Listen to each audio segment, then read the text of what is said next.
Is your team not performing well? Is morale low and turnover high? Are you falling further behind the competition? I'm here to help. I'm Shani Magoski, and this is the Leadershifter Show, where business strategy and culture finally meet. Explore shifts of all kinds required to build cultures of trust, engagement, and execution excellence. I promise I am not your typical boring leadership consultant, and I will help you and your team get your shift together.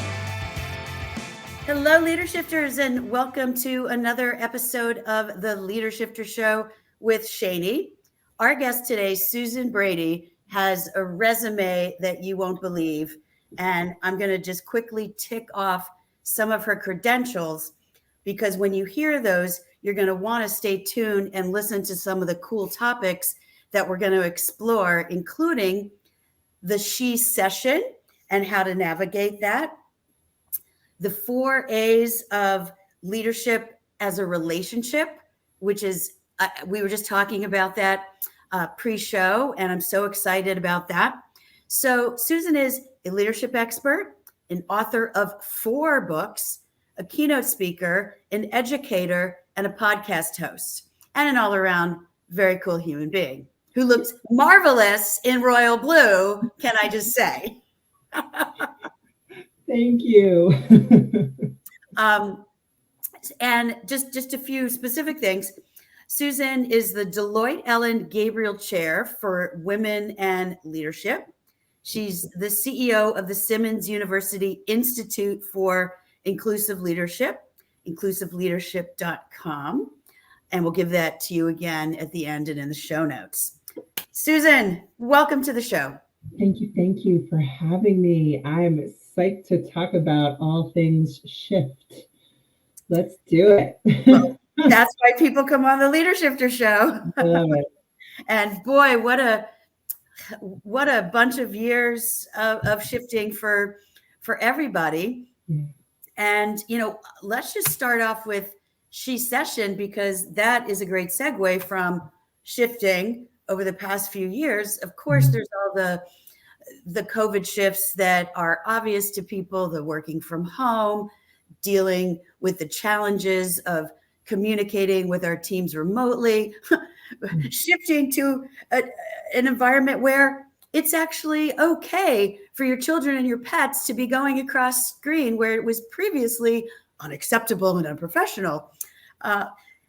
And I think a shift that people maybe aren't quite as aware of is how the pandemic affected women in the workplace. Yeah. And that is one of your wheelhouses. So let's hear about it. Yeah, I think pre-pandemic, we're making progress on, now equal numbers of those who identify as men and those who identify as women are entering the workforce today. We still see a decline as they escalate into positions of leadership. We're seeing a decline of women. So we still have a pretty sizable challenge on our hands. We've made progress. The numbers are better today than they were in terms of more women in leadership and equity in leadership. But they're still pretty grim. And the pandemic really impacted, I think the Great Resignation has been somewhat of a She-cession. And I think the spirit of that comment comes from, last I saw, there's 1 million less women in the workforce today than in March of 2020. So in a world where we want to make sure everybody has capacity for independent livelihood, like we're committed to here at Simmons University and our institute, and once we are capable of independent livelihood, stepping fully into our leadership potential and advancing and accelerating at equal rates to other identities, we're in a moment. We're in a moment of I think a lot of choice, particularly for women, and a lot of non-choice because of the circumstances we find ourselves in. So it's an interesting time for leadership. Yes. And I know folks listening and watching would be curious for some specific guidance on how to thrive and revive in this She-cession? Well, I mean, look, I managed to co-author a book and never define thriving. Some of that was purposeful, and some of it was just almost surprising after. My co-authors and I believe that thriving is what you think thriving is. And I think when we're on the hamster wheel, when we're going, when we're commuting, when we're doing, when life was kind of naturally ticking along, before, I'd say that's pre-pandemic, we weren't maybe thinking about things like thriving as much. But when the world stops and you have nothing to do but to face the truth about any number of things, your commute included, and your well-being and your body fat and your, your best TikTok, enjoyment. I think there was just, I think more and more it's the Great Awakening. And so the shift is, my life is right now. It's not happening when, fill in the blank. And so if my life is right now, what do I want it to look like? How will I architect it? How's my job? How's my marriage? How's my relationship with my kids? Oh my gosh, my parents are aging. Got to see them more. Like, I think people have done like a massive life audit, but it wasn't really planned for. It sort of happened to us, right? And as a result, I think we are thinking about, thriving. So to answer your question, the advice I give to people who are on a journey of wanting to shift into a life where they're feeling like they're leading from their best self and therefore thriving, I think is understanding your strengths and talents, understanding where your strengths and talents add value to others, right? Where you feel called, and then understanding what brings you joy and vitality. And when those three things come together, I think that's a version of thriving. And then we know well-being practices help enable us to be in our best self zone, our thriving zone. Yes, best self zone. I love that. I use the term best self a lot, but I like best self zone. It's like being in the vortex. In the vortex, totally. I want to take sort of a TV timeout right now and just pose the question to leader shifters. Have you done your life audit? Chances are you have. That's only step one. Step two is, what have you done about it? Have you been all talk and no action? Are you really reprioritizing? Are you spending more time with your aging parents? Are you pursuing the hobbies that bring you joy? And if you are not, what are you waiting for? And if you were, but have stopped because you're back on that hamster wheel that Susan just analogized, if that's a word, why'd you give up? And what's the next thing you need to do to get off that hamster wheel and get back on the treadmill or on the tennis court or whatever it is floats your boat? Okay. I love those questions. I'm particularly interested in how this impacts our relationships at work and at home, right? So how if you haven't done an audit, or if you don't really know if you've thought about, are you leading from your best self, or if you have and you're not, you just can't admit that you love your job or that you're really happy in a relationship or what have you, I would implore you to do so, because chances are you're causing yourself and or the people around you unnecessary pain. Yep. That's a bummer, right? It is, because those are the very things you'll regret at the end of your life. I mean, how many memes and quotes and graduation speeches have we heard that tell us, you're not going to regret not working that extra hour on, what's today, October 6th. What you will regret is not spending extra hours with your loved ones and taking care of your own health.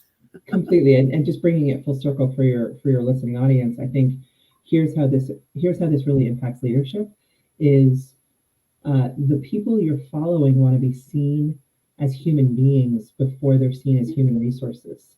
And so yes, we're connecting the call, the thing that happened really, it was already afoot, But the thing that happened in a really blatant way with the pandemic is we started talking like this with each other. We started to see some of our backgrounds. We started to hear some of our babies, our kids, our our home situations, our dogs.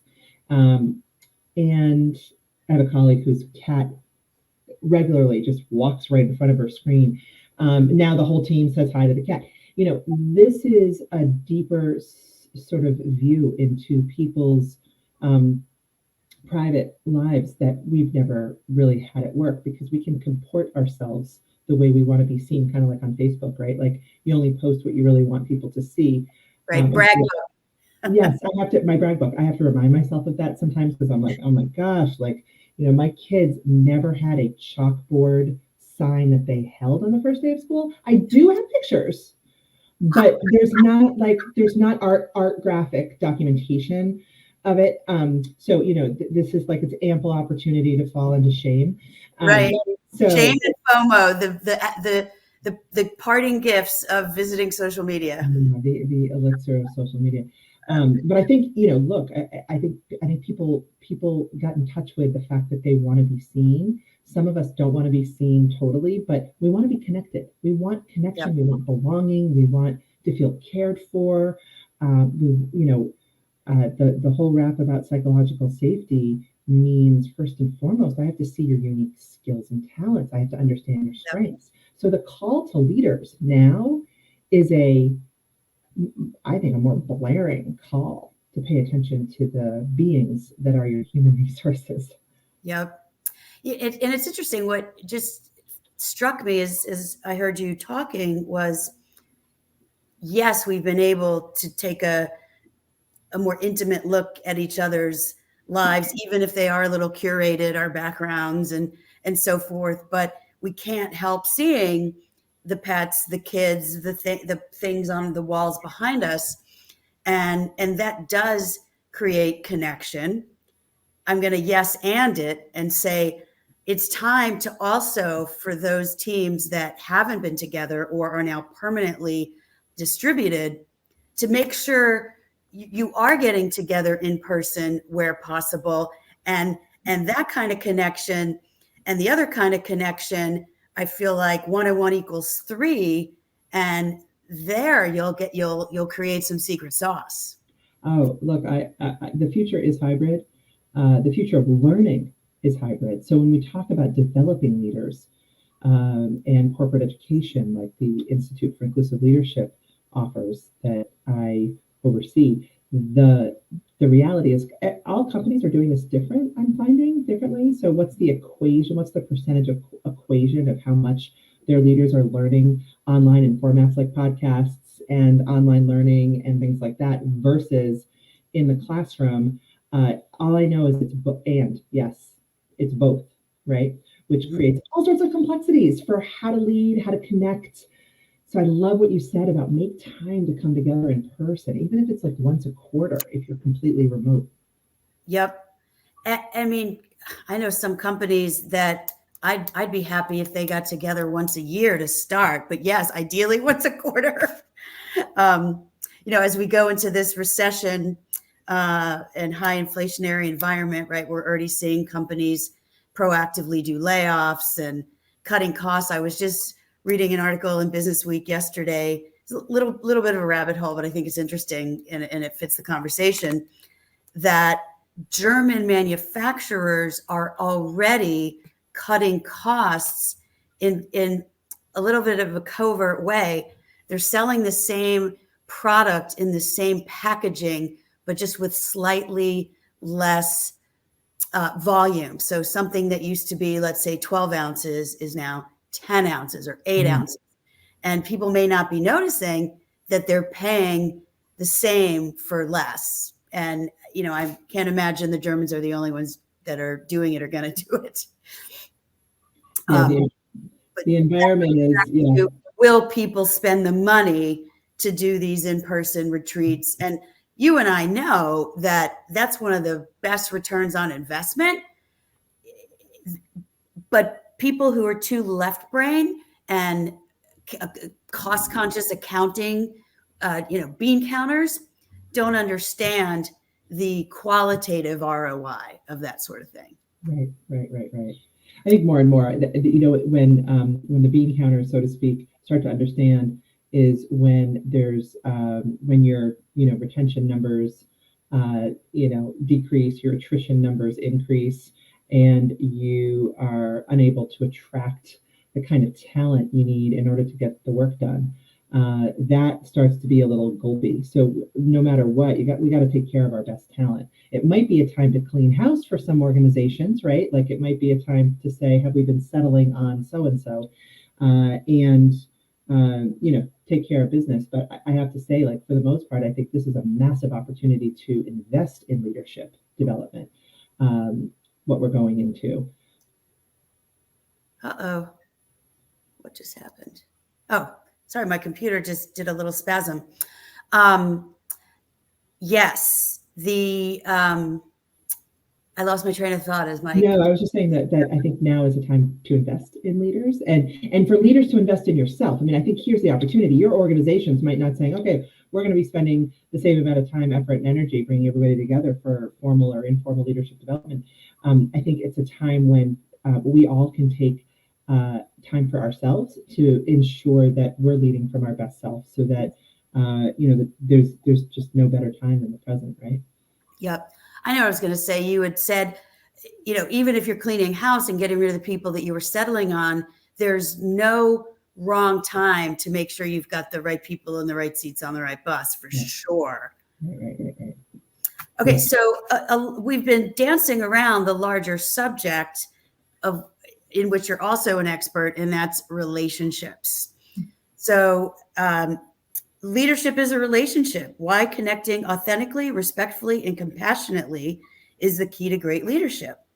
And as I was preparing for the show today, I saw something you had written on the 4 A's of relationships. And I'm a huge fan of acronyms and alliteration. So please tell us about the 4 A's. So I think, so first of all, for your listener audience, the 4 A's are acceptance, appreciation, attention, and accountability. I think you can take this one to the bank in your private relationships, in your intimate relationships, in your marriages, in your partnerships, and certainly at work, in your work relationships. So I think it goes back to human beings want to be seen and valued.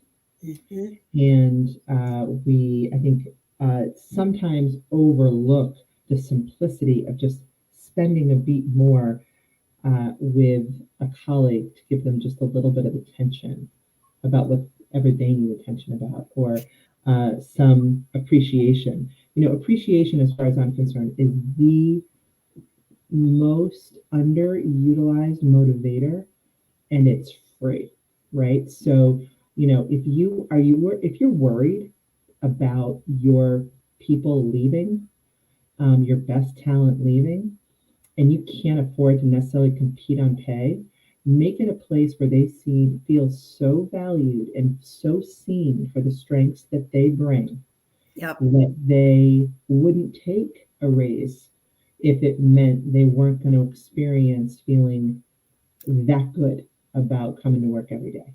Absolutely. And I'll dovetail on that thought, which is, don't just tell people, oh, you're great, you're awesome, good job. That is meaningless flattery. Actionable, specific behavioral. When you said X in Y meeting on X day, I just have to tell you, it's brilliant. I love when you speak up. Like that specificity then says, oh my gosh, right? Right. I was seen and heard. I was seen and heard. Like and literally seen and heard. Yeah. Love that. Okay. I appreciate when. Yeah, you get it. Okay. So beneath all of this is a topic that some people get a little uncomfortable with when applying it to the workplace. It's the L word. And it's a 4-letter word, but it's the only good one. Yeah. It's love. So I serve I'm a strategic advisor to a wellness relationship technology app called Our.Love. And it's incubating, and actually it's in the App Store now, but it's for relationship connection. And there's machine learning and AI. It's very cool, actually. And the business that we're in is love, right? And I look at this, and I look at some of the premises. We have the 7 love skills, and I think, gosh, they're all applicable to leadership, right? And so I'm not advocating for unconditional love at work. I think that actually is potentially problem actually in your personal life as well. We want to have some boundaries about what's okay and what's not okay in relationship to others, and stand up for being treated with respect, and also being respectful towards others. And I think at the end of the day, the language, the translation of what is actually giving love to another human being, in energy, is paying attention to them, is appreciating, is accepting, right? Is saying, I see your unique value, and I it's rare, and I accept you for who you are, or I see who you are as you identify, and accept you for who you are. You're welcome and wanted here. This is all love. Absolutely. And I love your last one too, accountability. It's like, do what you say you're going to do in everywhere, of course, but especially with the people you care about. Yeah. I like a high say-do ratio. I value that so much, because I don't know about you. I just don't like micromanaging, and I'm not good at it. I like working with really smart, cool people, like I do right now at the Institute, who show up and who give what they say they're going to give. Right? Like that's it. Tell me the name of that app again, because I want to write it down. Oh, our.love, our.love. I love that so much. And, the other thing I know that you do as a volunteer, philanthropic, give back situation is you're emeritus board member for Strong Women, Strong Girls. So tell us just a little bit about that. Strong Women, Strong Girls is a phenomenal organization, birthed in Boston, Massachusetts, my hometown, and growing. And, Tuesday, for those of you who don't know, is International Day of the Girl. We are celebrating. Strong Women, Strong Girls works with youth, at-risk youth in the inner cities, primarily for an after-school program. They're mentored by college girls who are mentored by professional women. And so there's like a 3-generation mentoring going on. So cool. Really? It's a good model. And it's really all about confidence. So there was several studies done about girls and self-confidence. And as it turns out, little girls need to feel a sense of self-confidence by the age of 9, because it caps at age 9. It used to be 11, and doesn't grow until her 30s.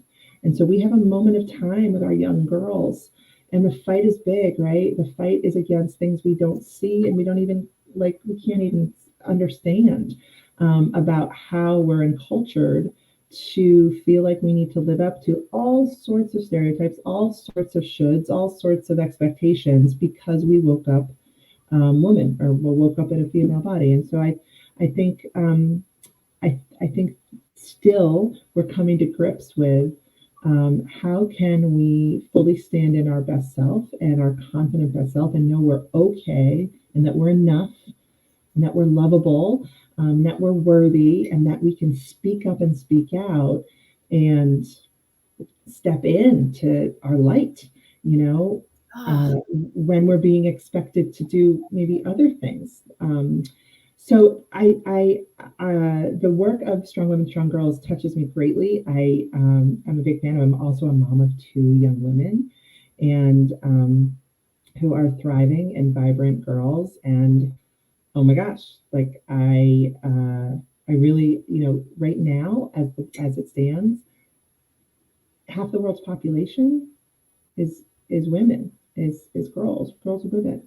And it's time that half the world's population can step into our full agency with equity. And so it's for me, this is not a political conversation in any way, shape, or form. Right. This is an equitable conversation about half the world's population. And when we do step into work and leadership, oh my gosh, our communities thrive, our businesses thrive. Independent livelihood is healthy for everyone. Right. And it doesn't start with your kids' SAT scores, folks. It starts from 0 to 9. And I'm going to tie it back to the life audit. Yes. Are you spending more time with your kids? And especially for your young daughters, are you spending it in a way that helps build and boost their confidence? Because I couldn't agree more that one of the biggest challenges for women to get not only to bust the glass ceiling, but to get over the broken rung in the ladder, as they call it, is we know so much, but we're not confident enough to put it into the best possible use and stand up for what we know and our value. Yeah. That's part of why we wrote Arrive and Thrive.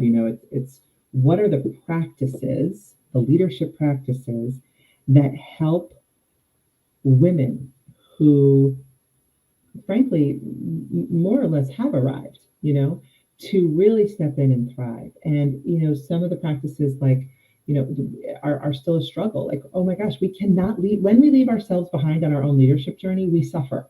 Okay. And by the time we figure it out, if we're suffering, let me tell you, we're not the only ones that are suffering. The people around us are suffering too. Right. So you don't get extra points for being needless and wantless. That's right. Right. So do not pass go. You do not get $200 for that. So there's that. Then there's, the authenticity. It's like, what parts of myself do I actually want to bring to the table? It's not always safe to bring all of myself to the table. It's not also always appropriate, right? Like to talk about things in various aspects of my life in different circumstances. And when I show up as Susan, this is what you get. Like, I want not to feel like I'm packaged in a way just for you for today, and then tomorrow you're going to meet a different Susan. Like, I want you to trust that what you see is what you get. And then having the courage, being me in the world, having the courage to talk about some of the things that I talk about. And I talk a lot about how I'm learning every day, so the shift for leaders today in any difficult conversation is to simply think of yourself as a learner on the journey. We're all just learning. When I talk to organizations who are really, really excited about helping women to rise into positions of leadership, or creating more equitable work cultures, or creating cultures of great leadership, all you have to do, instead of being judgy about it, is like, okay, well, we're always on this learning journey, right? We've been doing it this way, and it's not working as great anymore. So we're going to try to do it this way. And we're all going to learn. Neutralizes the emotion to just be like, we're learning. We're not right. We're not wrong. We're learning. I find that's especially true with men on the topic of women. Right. Like, we're just learning. Like, I know you didn't you just woke up male. You woke up man. It's not your fault, right? You did nothing wrong. This is for, the perpetrators of the bad behavior need to be, persecuted for their bad behavior. But the lion's share of men I know actually wake up and they're like, okay, wait a minute. I know, okay, there's not that many women here. I have no idea what I did to make this happen. I don't think it's my fault. I don't really know what to do about it, right? And so all you have to do is like, okay, no harm, no foul. Let's have a learning conversation and start to make some changes in behavior. Absolutely. Well, so Arrive and Thrive is book number 4. I'm going to go ahead and list the other 3 books just for those who are interested, because, as we're picking your brain here, I know there's lots more of that in your books. Mastering Your Inner Critic and 7 Other High Hurdles to Advancement. I love the names. The Inclusive Leaders Playbook, and the 30-Second Guide to Coaching Your Inner Critic. People love these, 3 easy steps, the 5-minute miracle, the 7, the 30-second guide. It's all, it sells. Well, you know what? It goes back to, people are busy. They're moving fast. Get to the heart of the matter. What's the thing I have to know? I get the pain. What's my remedy? What do I have to do? I spent most of my career, as you probably know, working to just translate a methodology of managing self so that I can be in a better relationship with others and at work. And, there's a piece of that in every book, but it starts with the noise we make between our ears, right? Because what we think and feel drives what we say and do. So we have to pay attention to what we think and feel. It starts with us, even though it's so much more fun to think it's everybody else. It actually needs to start with us. 100%. And pre-show, you used a phrase that I just want to repeat here, because you said, that you try to get these thoughts out in a way that people can appreciate, that you're a shifter of words, which of course I love, because, I'm all about shifting. I'm all about that shift, No trouble. Oh, you're so fun. I love this. Yeah. So the shifting of words, right? Like, look, I mean, here's the thing. Not everybody is going to have the same reaction to the same word, right? Think about how many books you haven't read, how many places you haven't gone, how many people you haven't met in the world, how many languages you don't speak, right? How many religions you don't understand deeply. Like, think of all the things we don't know. We don't walk around thinking about, oh my gosh, the wonder of what we don't know. And so, it's like, beginner mindset. It's learner mindset. It's really, I know growth mindset was a thing, a few years ago. I think a lot of organizations adopted it, but, people thought it was the new fad. It's like, no. The future belongs to the learners. And I think that's here to stay. And so the micro version of that is, for me, talking in a way so that the person I'm trying to influence can connect, which I think is right now a real dilemma for the whole diversity inclusion. What I like to word shift, where diversity and inclusion and belonging meets leadership, because I think there's a lot of people in DEI who see a light, and they're really clear about that light, and that light needs to shine brightly. And I agree. And we tend to talk our language to each other about that. Yep. And it actually creates exclusion, not inclusion, for the very people who we need to engage in this new world order. So the shift needs to be speaking in a way where people don't feel wronged at hello. You know what I mean? Right. Instead of you had me at hello, you offended me at hello. Right. You offended me at hello. Just, yeah. I have to write that one down. That was one of my brilliant things. That's actually freaking hilarious. Yes. But it's big and it's real. And it's like, oh gosh, it's overwhelming. So good. All right. Well, any last words of advice for our listeners and viewers today, Susan? My last words of advice are probably going back to where we started, which is the whole concept of thriving. I would invite your listening audience to take pause and check in with yourself. We have some pretty cool practices and some suggestions in the book, Arrive and Thrive. It's not just for women, even though it's 7 practices for women navigating leadership. It's actually 7 practices I think anybody, however you identify, could pick up and use as you navigate your own leadership and your own life. So I'd love to look around and see happier, more at peace, more on purpose humans around me. I think the world would be a better place.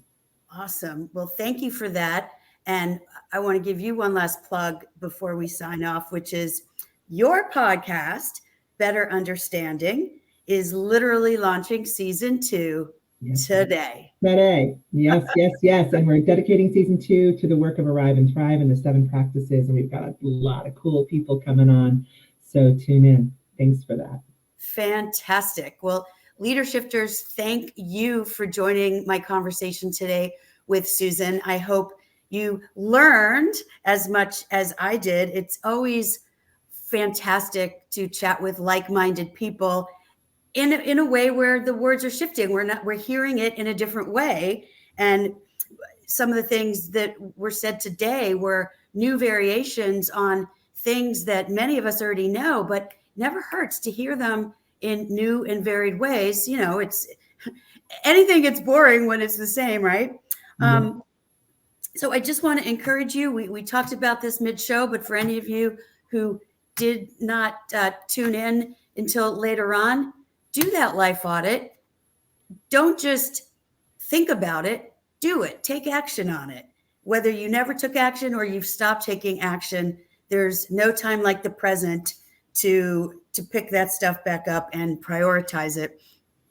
And gosh, the 4 A's of relationships, and like you said, they're home runs, whether it's work or personal: acceptance, appreciation, attention, and accountability, all related back to people wanting to feel seen and heard. And if you want some support with that, r.love, which is the great app that we talked about.